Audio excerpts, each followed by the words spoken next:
Bienvenidos.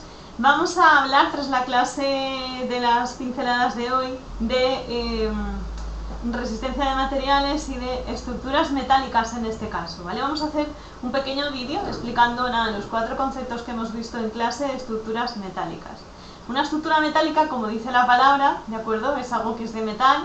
Hay muchísimos tipos de metales y vamos a utilizar pues la normativa, que la tengo por aquí, para saber exactamente, ¿vale?, el tipo de metal, o el tipo, en este caso sería acero obviamente, que vamos a utilizar, y el tipo de diseño de viga que vamos a utilizar, ¿no? Aquí por ejemplo tengo el documento LSA, etcétera, ¿vale? Todos los documentos o todas las guías que nosotros utilizamos para hacer estos cálculos, ¿vale? Entonces, ¿qué es lo que tenemos que hacer? Lo primero, si hemos decidido hacer un diseño con una estructura triangulada, ya sea para una nave o ya sea para un recinto de, no sé, desde, pues no sé, guardar, se me ocurre, ¿vale? Cosas con las que yo he trabajado. Pues en un campo de golf, pues hacer como una cercha muy grande donde debajo pues haya sombra y se utiliza para guardar pues carritos de golf, motos de golf y los palos de golf, por ejemplo, ¿no? Antes de ir a recogerlos. O si estáis haciendo algún almacén, que sí es verdad que estas estructuras pueden ser muy altas y luego pues totalmente diáfanas por dentro y no pesan mucho y no son muy caras, ¿de acuerdo? Entonces vamos a utilizar pues este tipo de estructuras en nudos o estructuras trianguladas dependiendo de las características de lo que vayamos a calcular, a dibujar o lo que nos hayan encargado. Vamos a hacer una presentación con esto y luego veremos entonces qué tipos de vigas vamos a utilizar, si es la IPN, la HB, etcétera, ¿no?, la UPN, etcétera, dependiendo de las cargas que tengamos en cada lugar. Trianguladas existen miles de formas y miles de combinaciones, y luego vamos a ver si vamos a utilizar el tipo de nudos que vamos a utilizar, el tipo de soldadura, los cordones que tiene esta estructura, las cartelas también, cómo se van a calcular, el ancho, grosor, la dimensión, la base, etcétera, que son los ejercicios que venimos haciendo. Vale.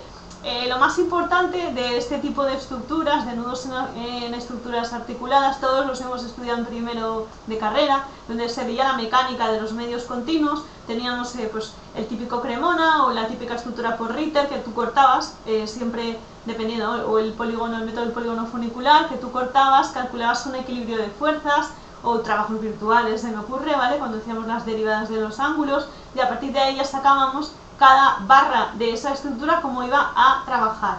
En esta asignatura es diferente. Nosotros vamos a jugar pues con una serie de herramientas que serían pues las vigas por una parte, los tornillos por otra, las cartelas por otra, y vamos a hacer composiciones y luego vamos a comprobar que lo que hemos hecho resiste las cargas o aquello que tenemos que, para lo que nos han encargado pues el proyecto, la nave o lo que sea, ¿vale? Es un concepto diferente.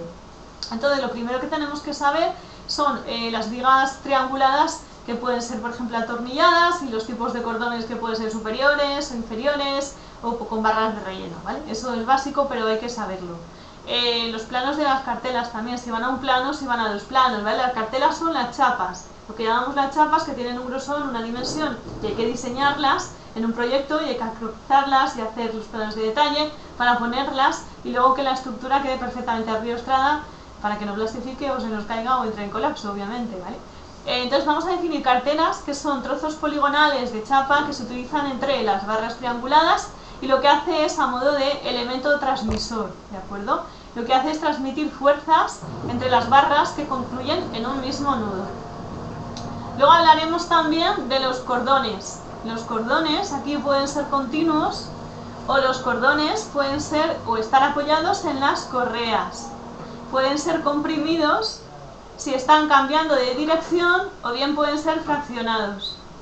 La fórmula general para calcular un cordón sería calcular lo que es primero el límite o el estado tensional de la cartela. Para eso vamos a utilizar la fórmula de siempre en estructuras, ¿de acuerdo? Vamos a calcular, la fórmula sería el esfuerzo axial ponderado de esta sección, lo dividiríamos por el área de la sección, le sumaríamos el momento partido por la inercia y luego por la distancia o la longitud de corte dividido entre 2. Y todo eso tiene que ser menor o igual, ¿vale?, al límite elástico que vamos a utilizar en esa cartela. De esa manera haremos la comprobación del acero de la cartela, si este funciona o no funciona. Luego es importante que en este tipo de ejercicios, de proyectos, que estéis calculando, nos hagamos un dibujo, ¿de acuerdo? Un plano, un croquis, para que nosotros luego sepamos, a la hora de encargar esos planos, cómo tiene que ir soldadas cada viga. Es decir, si tenemos que tener un espesor, un cortante, la anchura eficaz, los ángulos de soldadura, el tipo de cordones que vamos a utilizar, el tipo de material, etc. Y es de vital importancia que hagamos luego planos de detalles también en los ejercicios de resolución para que nuestra propuesta se vea acompañada por estas indicaciones para que luego los operarios que se van a encargar de llevarlo a construcción pues tengan más facilidad, independientemente que nosotros estemos supervisando la dirección de obra o el proyecto o lo que nos contraten, ¿bien? Vale, la conexión directa con los perfiles de doble T, pues también habría que saber exactamente cómo lo vamos a dimensionar o cómo vamos a hacer ese diseño y luego comprobar obviamente que cumple, ¿bien? Más o menos esto es lo fundamental. Estoy repasando lo que hemos visto en clase, las uniones, las barras de relleno y los cordones, que puede ser, dijimos, la RR, la CR, CC, RI, CI. Y luego las barras de relleno también cuadradas o redondas, tenemos que elegir, y los cordones también en forma de I, o bien cuadrados o bien redondos. Esto sería para elegir la geometría de las masas que tenemos ahí. Tendríamos que dibujar luego la separación entre ellas y tendríamos que también que decir o que explicar cuál va a ser el recubrimiento que va a haber entre ellas, tanto en diámetros interiores como exteriores, ¿vale? Como los espesores del cordón, de la barra y los recubrimientos de la barra, importante. Después de esto, ¿vale? Vamos a saber cómo se va a terminar y ya pues nos dedicaríamos a hacer los cálculos para ver qué cumple y que podemos diseñarla de esta manera. Nos vemos enseguida y empezamos los ejercicios. Chao.